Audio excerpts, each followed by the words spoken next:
It's great to be here. You know, I've already made a ton of contacts and had some really in-depth conversations, so I'd really like to thank the organizers for putting this together as well. So yeah, so I think that's great. First off, before I get going here, I want to give some real thanks to some of my co-authors. There's a whole bunch for this project, but I put two of them up there. So Tuan Ha and Kwabina Nikita, they're two postdocs. Well, they're actually research associates that are in the lab, and they are truly brilliant, brilliant guys, and a lot of the analysis that we were done in here is their responsibility. Is they've been behind it. Okay, agronomic decisions. That's what I'm here to talk about. We're trying to, you know, I'm from a farm, as I said there. You know, I've been an agronomist, a regular, you know, I like to say I was a mild-mannered agronomist. And then one day I managed to scrape up enough funds through an equipment fund to buy a drone, you know, and I went to the local guys, Dragonfly. There's this local company in Saskatoon, and Zen and Dragon, basically kind of didn't quite invent the quadcopter, but he basically perfected it in the, 20 years ago, 25 years ago, but I didn't start it that long ago. But I bought this drone about 8 years ago, and then I was starting to use it a little bit, and then somehow I became known as the drone guy and got pulled into this big project that was the Plant Phenotyping and Image Research Center that suddenly got funded, and then I found myself starting to do crop imagery, and it has been great ever since. We started out in drone and moved on from there. But basically, I'm an agronomist. I spent my entire career working in better ways to grow crops. Often those have been about controlling weeds in them, etc. But so what do agronomic decisions require? You know, in my mind, they require timely access to data and timely analysis of the data. Whether that's just your eyes going out, the crop scout going out and looking at them and making a decision, and you're gathering data by going around looking at it and making an analysis. Okay, yeah, now it's time to hit it with a fungicide, so let's go. Or whether that means using a product from a satellite provider or information from them, and or an agronomist, and deciding that. What are some data that could be important? Historical data, weather, crops, crop growth, soil variables, all these things that we have in history. You know, satellites have been flying for a long time up there. You know, the Landsat family has been up there since 1972. The current resolution of products, the 30-meter type product, a version of that has been up there for the last 38 years. So there's 38 years of satellite imagery that is actually out there available for free to use. Current conditions, weather, yield potentials, and soil conditions, these are all things that we can sense to some degree.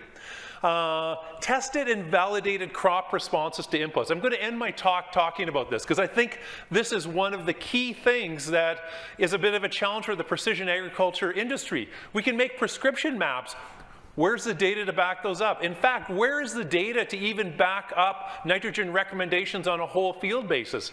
The last really comprehensive campaign to quantify yield responses to nitrogen fertilizer were done when I was an undergraduate in university, or even before then. They're decades old, and since then, you know, our average yield potentials have increased. You know, well, from 25 bushels an acre or in wheat to over 50 bushels an acre. Future predictions, crop yield, weather, markets, and so I guess the big question here, what I hope to do is addressed through a survey of some of our past research and current research, is how can remotely sensed data contribute to agronomy? And we'll start off with a relatively, since I started with UAVs, I'm going to start with this one. This is actually a current project I'm doing with Kaylee Chris. Kaylee is a master's student. She's originally from Alberta. A lot of my good students are from Alberta, so I thought that was kind of coming back here as a good way. But anyway, so Kaylee is answering that question: can UAV imagery quantify canola emergence? And the agronomic problem here is that okay, so you have, for whatever reason, you have a canola stand that is less than ideal. How can you quickly make a decision on whether you should terminate that crop or reseed it? Or how can you scout it for flea beetle damage, etc.? Could you use a UAV for this instead of trying to get to enough locations and count enough plants, etc., to do it? I should also say that on this one, I'm partnered with some computer scientists as well, Eric Angvag and Ian Stavness, that have been doing some good work. So what Kaylee did, she used a commercial drone, a cheap little DJI Mavic, well, not like a couple $1,000s, and she used a commercial flight planning software that allows you to takes the UAV, goes to a location in the field, it flies at about 30 meters high, then drops to just a couple meters off the ground, takes a high resolution image, and then hops over to the next place and keeps doing that until the battery gets low, then it comes back and you swap out the battery and you do it again. And so she was doing field, she had a number of levels to her experiment, but she was doing field levels in this one. These are just some of the data we got from the field levels, and I don't know if I can use the pointer on this. Yeah, okay, so, and here you can see our first survey in terms of field, this is just ground cover in the fields, and of course it's low, it was shortly after seeding. What you can see is that there's some fields with a fair bit of variability. And the second survey date, you can see ones, and there's huge amounts of variability. Obviously, there is a lot of spatial variability in some of those fields. What else I want you to notice is just how that ground cover changes over time.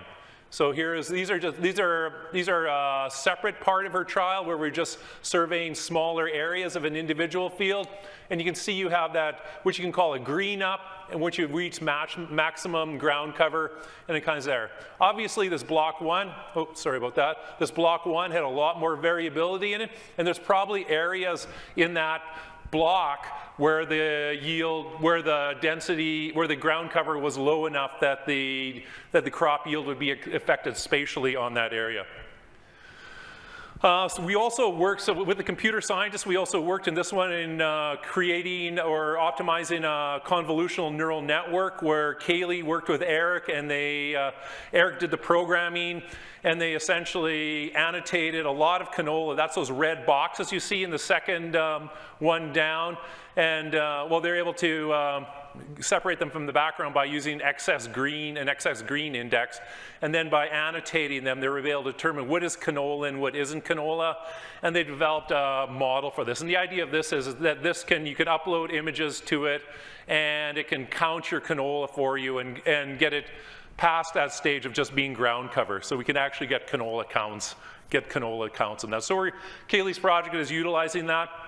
Another project that we're doing, and this one is just ground cover, it was Raquel Peters, and she's doing her work on phosphorus, but actually she's doing it on struvite. And struvite, as you know, may know, is a phosphorus source that can be extracted from municipal sewage, and I believe the plant in Edmonton was one of the first in North America to extract struvite. So it represents a way of recycling phosphorus back into the ag ecosystem. And we want to see if we did a trial testing phosphorus versus monoammonium phosphate, the straight, your normal 1251 or whatever number it is, and we didn't find any difference. But what we did find is with using UAV image, we could see what producers sometimes call the pop-up effect in oat. The pop-up effect, the idea is that when you have seed-placed phosphorus, you get a bit of emergence quicker. So here's our ground cover and our rate of phosphorus at one location. You can clearly see that as we increased our rate of phosphorus, we had more ground cover. Another location, a third location with higher rates of residual phosphorus, not so much, and another site with really low levels of residual phosphorus had a very high level of that. So it allows us to this UAV, and this very high resolution gives us the ability to basically pick up very small differences in metrics that would not normally be measurable and it's just good for quantifying that on a research farm. That may not be that much of interest for you guys, but perhaps it's also interesting just in seeing some of those differences. We've also looked in drones, and this is older work because I'm taking you a bit on my journey, because I started out with UAVs and I've kind of moved into, I'm still doing work with UAVs, but we've moved into satellites. And one thing is we had a trial where we were assessing herbicide damage with UAVs, And in this case, we used a vegetative index. And I don't want to turn into a lecture, especially after lunch, because I know everybody's, like, oh, that, your body's overproduced a bit of insulin, and now your blood sugar is low, and you're starting to get tired. And I'm going, wow, I have a couple former students out there, and they're thinking, I've slept in your class before, Shirtliffe, and I'll do it again if you get boring, And but anyway, so here's warning, lecture portion of presentation coming up. Okay, what is NDVI? Everybody always talks about NDVI. What the heck is NDVI? Well, NDVI is very simple. So light is composed of a lot of different wavelengths, and you'll see, and you can see it over here what the reflectance off a leaf looks like. White light has blue, green, and red in it. It also has near infrared in it, which we can't see. Near infrared to us is black. There's nothing there. We don't see any reflected lights. Our sensors don't pick it up. But it doesn't mean that another sensor can't see it. Well, it turns out that incoming light has a fair bit of NIR in it, and plants don't absorb it, they reflect it. And the more plant biomass is in a given area, the more near infrared is reflected. So in this case here, you can see in these red lines were a treatment that had a lot of plant biomass. And these ones here, these are actually frozen plants. They didn't have as much. So these are reflecting way more near infrared. In fact, we look over here, it's reflecting about 74% of the near infrared. What else do plants do? Well, plants, as we all remember, from our biology whenever we took it, is that plants photosynthesize. That's their little trick, right? They can take light, harvest the energy, and they can produce carbohydrates. And when they do that, they absorb the light. What do they absorb? Well, sometimes people think they absorb green light because plants are green. Well, no, they don't. The reason plants look green is because they're actually reflecting green light. They actually absorb most green light. What they're really absorbing more is red and blue light. You can see here, they're not reflecting as much. So here what do we have? So this is a plant. It's reflecting a lot of near infrared. It's absorbing a heck of a lot of red, reflecting a little bit of green, and absorbing a heck of a lot of blue. Well, if you just take near infrared and subtract red or divide it by red, you can get a ratio of basically how much biomass there is, and how much photosynthesis is happening. So that's what NDVI does. It's a normalized index. This bit on the bottom, so it's just near infrared minus red. And then this bit on the bottom just makes it mathematically that it can't be greater than 1 or less than -1. So it just makes it standardizes it. So that's all NDVI is. I'll probably refer to it as greenness. Almost everybody does, but it really isn't greenness. Green has nothing to do with NDVI. It's because it's not even in the equation, right? So, but people will often call it greenness or greening up because that's how we perceive it. Things with high NDVI will look greener to us, but that isn't what is actually being measured. Anyway, so assessing herbicide damage with UAVs, we use a simple vegetative index. This was done a few years ago before we knew better, and this is done with my friend Eric Johnson. Has anybody ever seen Eric Johnson speak here? He's done a lot of, everybody knows Eric. He's done a lot of talks. Everybody loves him. He's working with us now. He's retired from Ag Canada, still doing a bit of work on the side, and he's a great guy, and he has so much experience.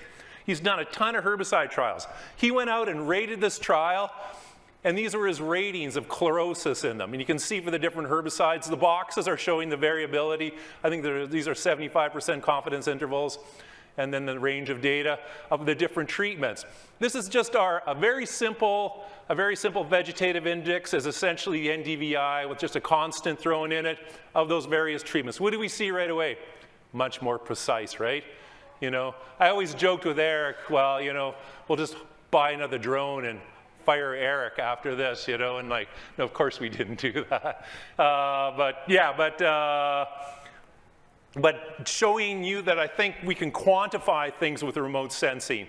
and it's more precise than manual rating.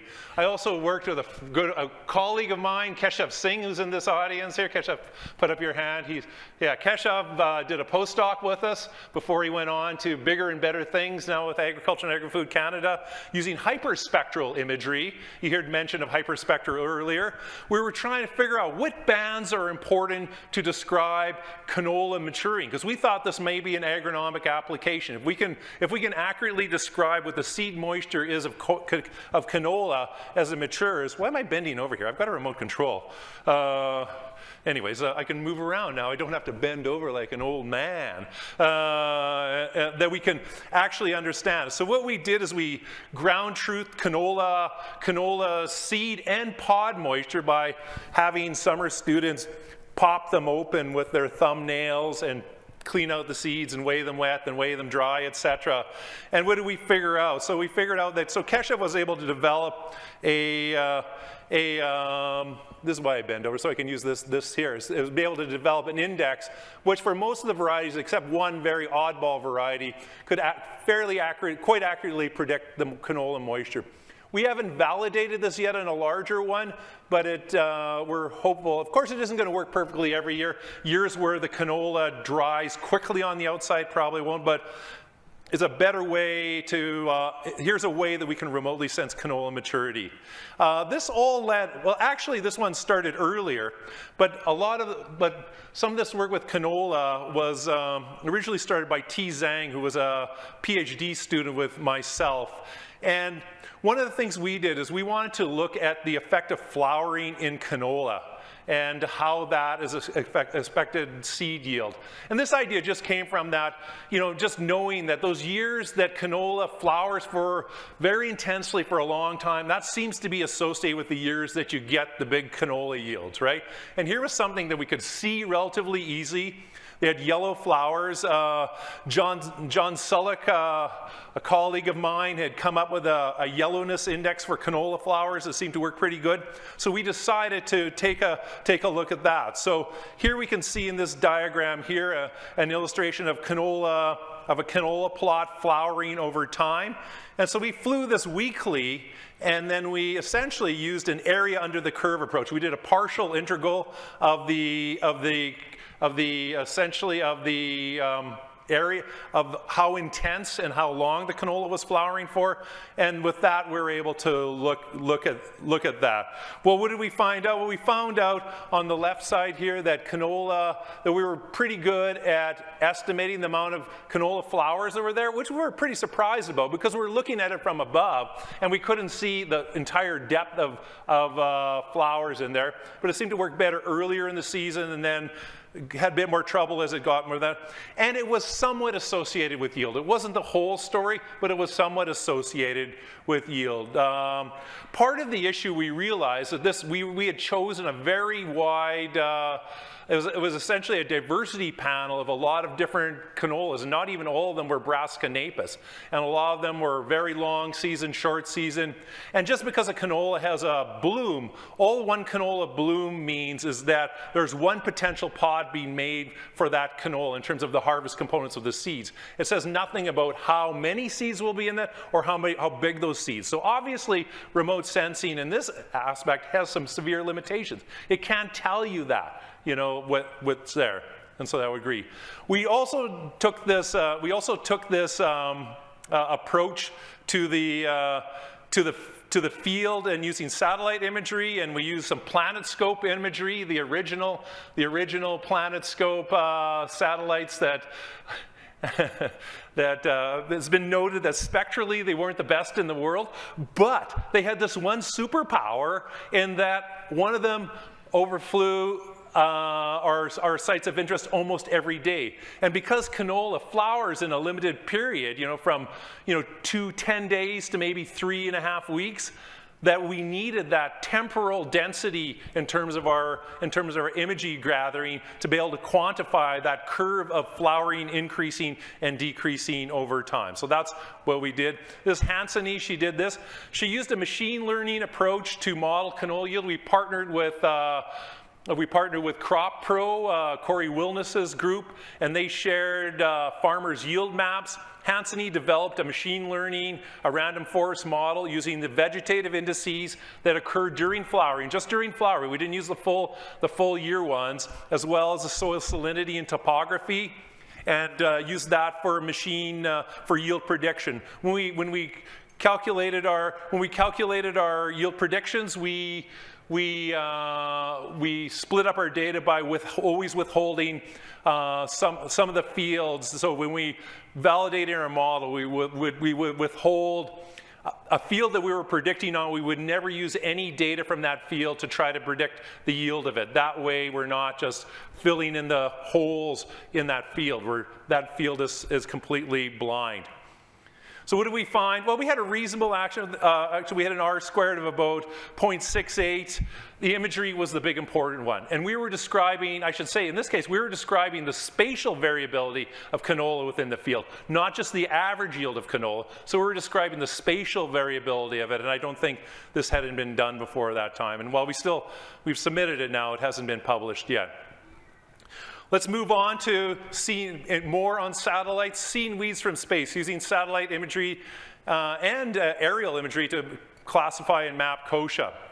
Some work we're doing with Jap Sandhu, a graduate student of mine. In this one, we used a mid-sized drone to gather our initial ground reference data.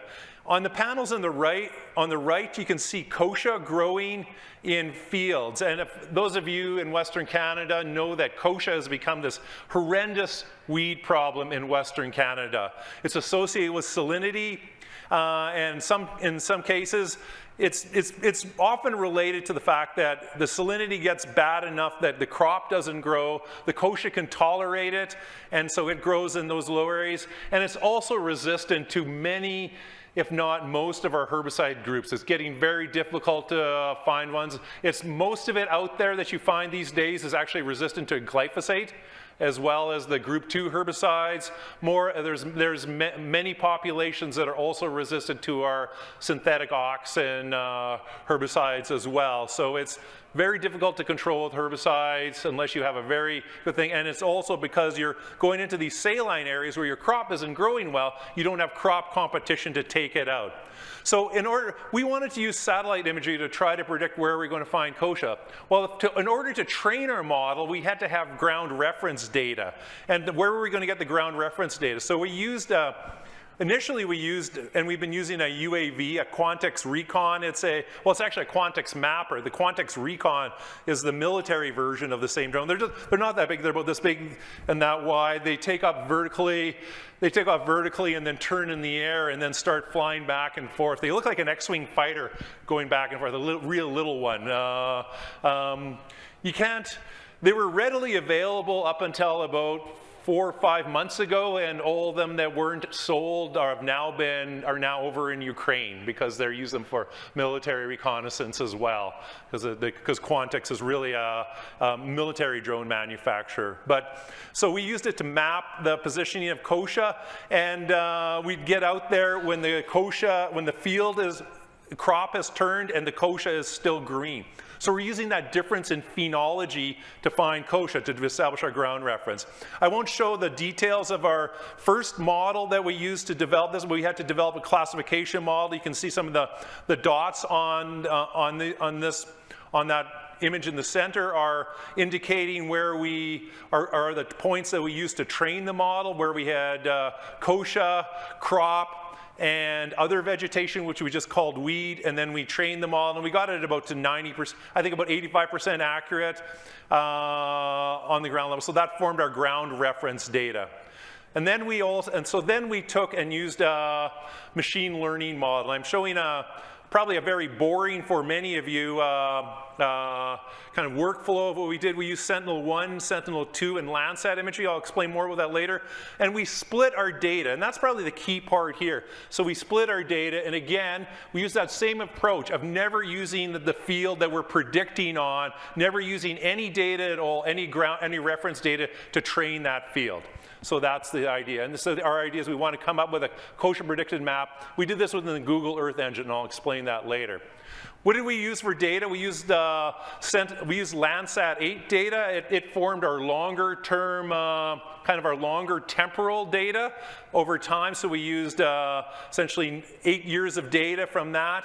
And we used what's called a harmonic model. So, from planet, they showed you how vegetation green up follows this sine type of wave, follows a sine wave every year. So you get this pattern of green up and then desiccation every year, right?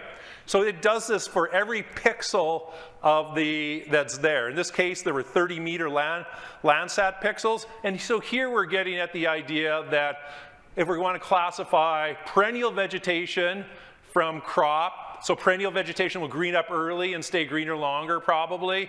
Kochia will green up later and stay greener longer than most of our crops. And so that's for this part of it. We also use, for the year that we surveyed the kochia, we use Sentinel-2. Why do we use Sentinel-2? Well, Sentinel-2 has 10-meter ground resolution. You can see by the NDVI map with Sentinel-2 that the pixels are much smaller than the previous ones, where they look more like old Atari Vision kind of pixels. These are getting closer to the spatial patterns you'd see in the crop. And we calculated some vegetative indices that we had through exploration and kind of that we knew could be useful for classifying kochia from non-kochia. We did that. We also used Sentinel-1 data. What's Sentinel-1? Sentinel-1's a radar satellite, so it is an active satellite that is beaming down radar at an angle on the Earth. It was talked about earlier, and it doesn't use visible light, but by the reflection back, you can infer things about the surface that's there. Things like water versus land are easy to find with that because stuff reflects very easy off of water, but also the characteristics of the vegetation, how branched it is, how smooth the leaves are, will affect the backscatter on that. And if you look at trends over time, you can start to understand things about that. So we put this all in the big old machine learning blender and agitated for 27 minutes, and the answer came to the top. No, just kidding. But that's kind of how machine learning works. You spend a lot of time preparing things and then you do it. One thing I want to talk briefly about is how important cloud computing platforms are to this. The Google Earth Engine is, in my mind, one of the most wonderful things that has come along. The Google Earth Engine is a Google product, and it is a cloud-based repository for basically all of the public, or almost all of the publicly available remote sensing data that has ever been gathered on this planet. You can even put in requests there, and Google will go around and scrape off and download the data, and they keep it in a big virtual database. So all the satellite imagery, I talked about how Sentinel, how the Landsat family has been going since 1972 and taking reasonable resolution since the 80s. That's all in there. And with a few lines of code, you can actually look at it. For example, in this one here, and I don't know if you can see the text there. I think you can, but basically all I've done here is I've just asked for the Sentinel-2 imagery from 2016 to 2022 for June through August. Get rid of the cloudy ones. And then I calculated the NDVI, and I'm just displaying the median NDVI for that. And you can see what you can see there, so you can get an idea of kind of the average vegetative density, the average NDVI of every pixel on a 10-meter basis. It's all right there. It's quick and easy to use. We're starting to use this to build apps. I didn't put it as part of my talk today, but we're starting to build out apps to share with producers so they can maybe not use it for precision farming, but they can use it to get an idea of what's happening on their land, and I'll get more into that. Here in this example here, I'm just showing that you can also do analysis with it. In this case, we ran a random forest model within Google Earth Engine to do that. So, and there's data sets, satellite, also environmental data sets, soil data sets, all sorts of other data sets that you can essentially use it as an engine for big data in agriculture. So after we built our model, so we built that model to try to find kochia. How did it perform? Well, we had an overall accuracy of about 0.7 with a cap of about 0.88, but it's probably better just to look at a couple of our maps.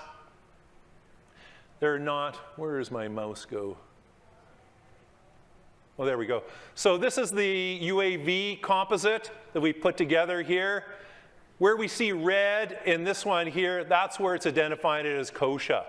And where it's blue, that's other vegetation, and the rest is crop. So we were finding most of the kochia. We were getting some false positives along the edges, probably from the other things, but we were doing a reasonable job. This is just the first attempt at that. We're blowing this project up larger now.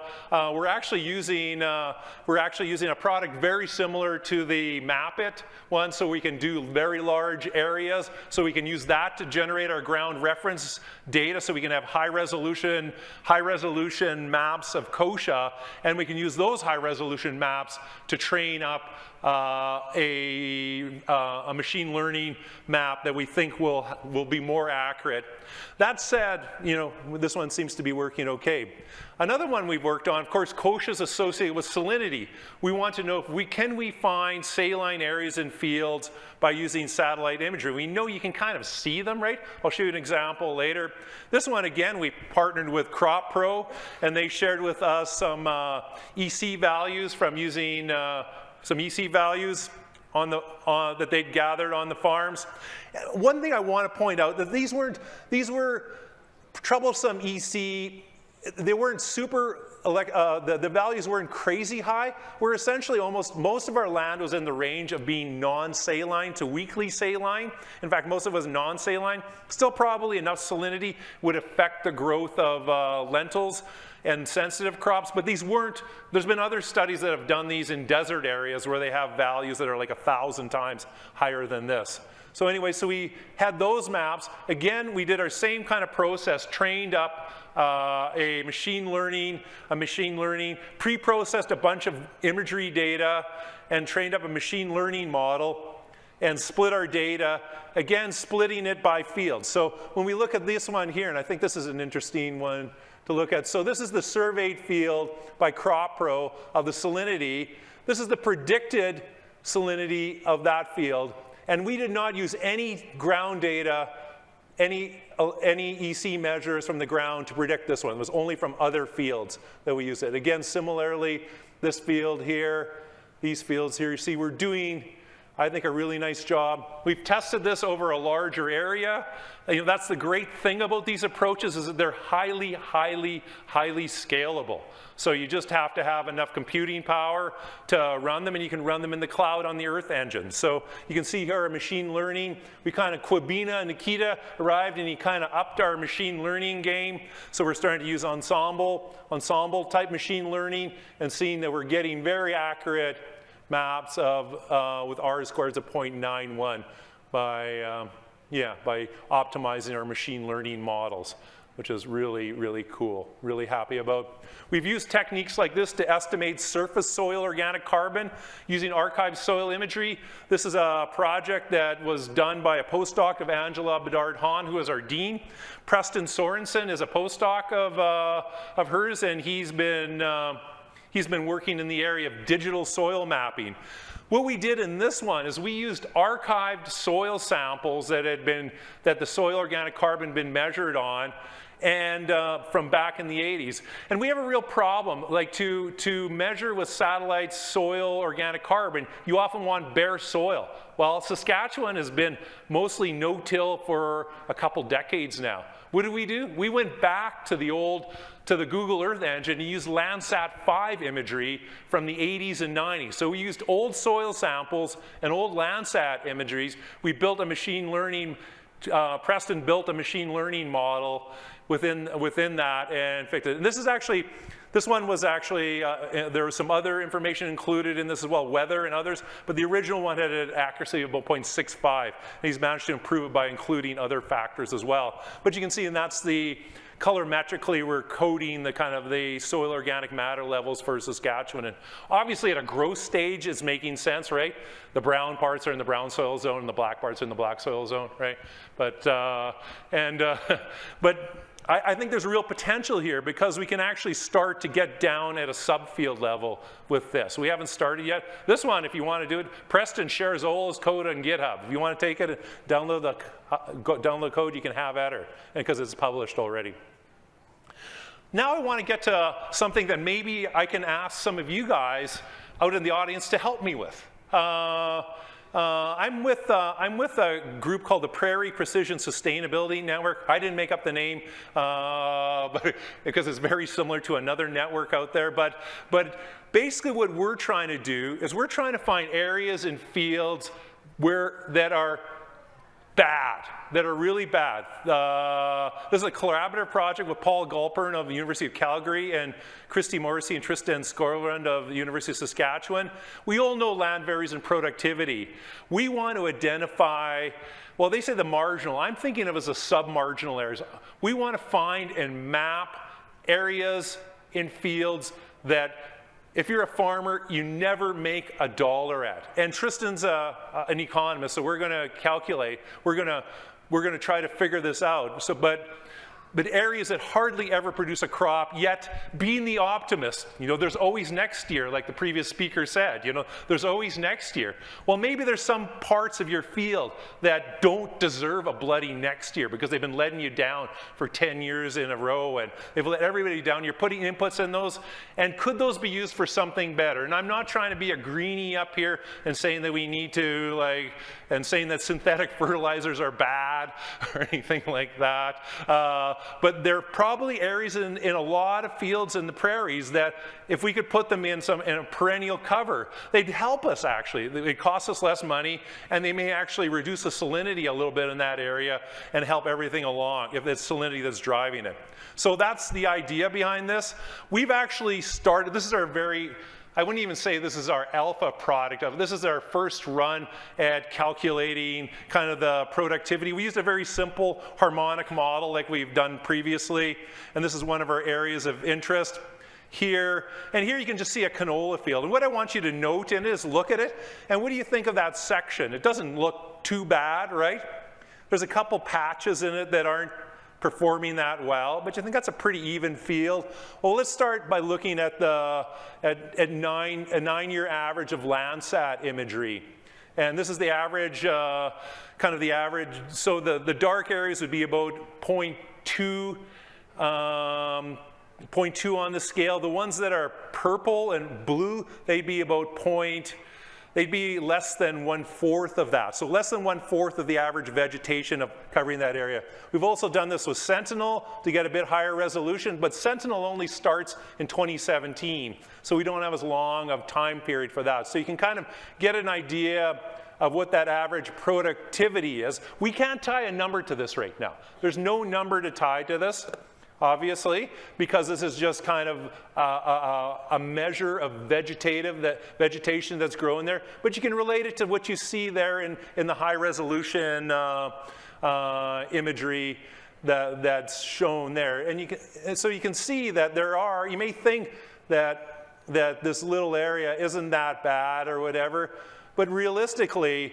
in the last 10 years, that's been growing nothing, really. So are we going to try to, is my group going to try to stop you from doing whatever you want there? No. In fact, one of the things that the economist is doing is he's going to try to put a value on kind of farmers don't necessarily like to change what they do. And he's going to try to put a value on what would it take monetarily wise for somebody to take that land out of production. Even though they know they're probably losing money on it, many farmers will want to keep it in, just because maybe aesthetics. If you have a full quarter, you don't want it to be not a perfect square anymore, right? Or a full half section. So we're going to try to do it. So I just want to emphasize that we're not big evils here, because I also have an ask for you guys. So if we want to extend this out to be able to estimate yield, we need yield maps to build a model. And I know yield map is troublesome data and everything, so but we're going to try to do it. We already have 200,000 acres. If you're interested in being part of this, we'll share with you the data for your farm that you share, like on the relative productivity of the areas. Out where you register, there's a round table, there's some cards and some brochures. If you're interested, please take it up. We have a couple people hired that you can contact, and they'll arrange to transfer the data. And we're not going to sell it to anybody or anything, but yeah. So we're interested specifically in areas inside of these areas of interest. But also outside as well, because yield maps we can run these models outside of the areas of interest to parameterize what's happening inside of the areas of interest as well. So that's that project. I'm still going. How much for time? Good? 5 minutes or so? Okay, good. I'm on the home stretch. Optical satellite imagery. I'm more than on the home stretch. So satellites are great tools, but our crops grow very quick. You know, it's incredible quick. We basically have in many years, less than 3 months of kind of really active crop growth. Because the first while, it's just tiny, tiny little things. As you can see in the canola growing here, it starts small. It builds a full canopy, and then something magical happens. It's built this solar panel, and then it sends up the reproductive unit. And from that point on, it uses the energy from essentially that big leafy solar panel that has all those leaves in it as a way to make crop yield. Well, the trouble is sometimes we can miss key stages in satellites, just like it's been said by other speakers. So how do we get around that? Well, one way that we're looking at is, is there a way that we can describe this growth stage better? Can we capture these changes? One thing we've started to do is to put a bunch of data from different sources, a whole bunch of different optical and non-optical sources into a machine learning model that essentially back calculates the leaf area index, how much vegetation there is there, and interpolates between periods where we have known ones, and that can give us essentially kind of a daily leaf area index. It's not all true. Is it going to be exactly true? No, but it's going to estimate what it is between. With that data, then we can go and describe some metrics such as the start of the season, the peak of the season, the end of the season, and look at some integrals of the area under the curve and the length of the season, and map those on a field basis. And you can see here in this canola yield model, this is data shared with us from CropPro, and you can see how those different factors line up. So we're extracting information from the phenology of it. When we put that along with some landscape derivatives into a machine learning model, we got some results that scared me.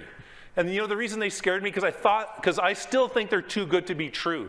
And I keep asking Quabina, because we were getting R-squares of 0.89 relative to our yield map. And that, even though we didn't use any information from this field, no ground information from this field, we didn't use any yield map, combine yield map to predict the yield, only satellite data.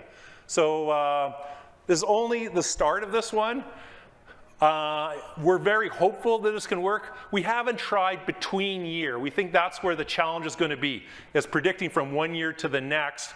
But I think we're getting somewhere. These initial results are showing us that we have a method that can maybe get us beyond yield monitors, and maybe we can use that back. This, however, is a very computationally intensive project. We're processing the data within Google Earth Engine, pulling it off, and then running it on very large servers to do it. My last thing I'm going to talk about is an agronomic project. I'm an agronomist. I still have field work. I still have a field crew. We're changing how we're doing agronomy, and we think it's applicable to precision agriculture. We've learned traditionally an N rate, a nitrogen rate trial would be something like a randomized complete block. And you guys have probably seen these little plots. You think they look all cute. They're like Barbie doll little plots or whatever, right? And in the field, and that's how they run. Well, there's some problems with those. They utilize, it's a lot of resources. They take a lot of time to seed. You need to maintain those pathways. It's not really realistic how they grow. We're proposing this method that we've modified from others, and we've termed it a Morse design, a modulated on-farm response surface experiment, where we essentially, instead of having that randomized, we go out and put strips in the field. So we're kind of halfway between a strip trial, just having a strip, but we vary their rate in a systematic fashion within that strip. And what this allows us to do is to essentially seed plots without stopping and just have the rate controller change it. Everything is GPSed on our tractor, all RTX, so everything's down to the 2 centimeter level. We know where we are. The tractor steers itself. It changes the seed or fertilizer or spray rate. We have it on a sprayer as well, which I won't show you over time. So we think this is a way that we can both do things more efficiently on a research farm and push this out scalable. In terms of a nitrogen trial, this is what it looks like from the air. You can see we're nailing where we want our trials. The dark green ones are the ones that got lots of nitrogen, and the other ones aren't. So we're able to put these experiments out, essentially virtual experiments. We can put them out.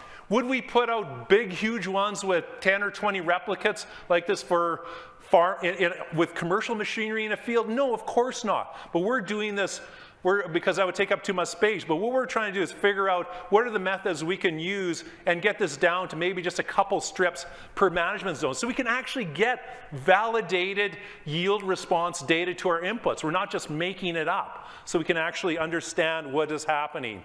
Here's just us combining one of those. When we do them, we cut out spaces between them because we combine them as discrete units. Of course, if they were on a commercial farm, which we're expanding this up to test it on, you'd use the yield monitor of the farmer, or you would also use crop imagery as a surrogate for that. What do we get in terms of responses? The nice thing about these is we get tight, beautiful data. You can see our curves here are matching our rates extremely well. That's because we replicated the heck of it as well. And they're just a nice design. We're also developing ways of removing spatial variance from these trials as well. Lastly, I want to give one more plug. We just developed a precision ag certificate at the University of Saskatchewan. I was very instrumental, as was this conference. The one that was held in Saskatoon a few years ago, we had a meeting after the conference with we invited a lot of industry there and had a session, a day-long session at a hotel in Saskatoon, and some of you guys may have been there, where we talked about what are the needs of the industry? What should we put in a precision ag certificate? We went away. We're a university, we take a long time to do our homework, and now we're offering it. So what this does is it allows students in the degree program, or the diploma program for that matter, to essentially utilize skills they already have.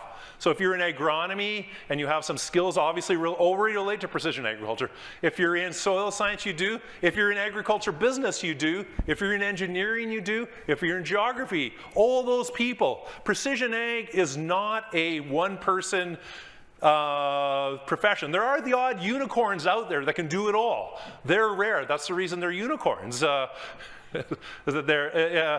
so what we're doing is taking people and teaching them the basic skills in an introductory course.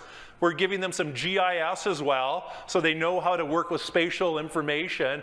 And then we're bringing them together for a capstone course and putting them in groups with people with different skills to solve problems. So that's our idea of doing that. So that's where we're going to be. We have lots of plans for the future. I won't get into all them.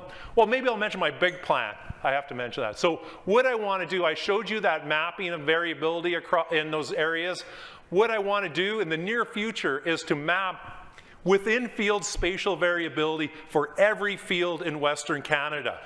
And the spatially stable, temporally stable, so there's variability that is there almost all the time. I want to be able to map that using imagery, and I want to do it for all. And I feel this can, and then at the same time, we're going to be trying to figure out what is causing that. What is the main things that are driving that? Is it manageable? Is it isn't manageable? How do we deal? What's our best way to deal with that? How should precision agriculture mature as an industry to deal with this variability? But first, but first, I feel to borrow a phrase from the Martians, and we got to science the shit out of it first to understand it, And that's what we're trying to do. Yeah, that's what we're going to do. Here's my team. It's a bit of an old shot. Some of the people aren't there anymore, and some of the new ones aren't. Here's all the people that help fund all this fun stuff we've been doing. Anyways, I'm done.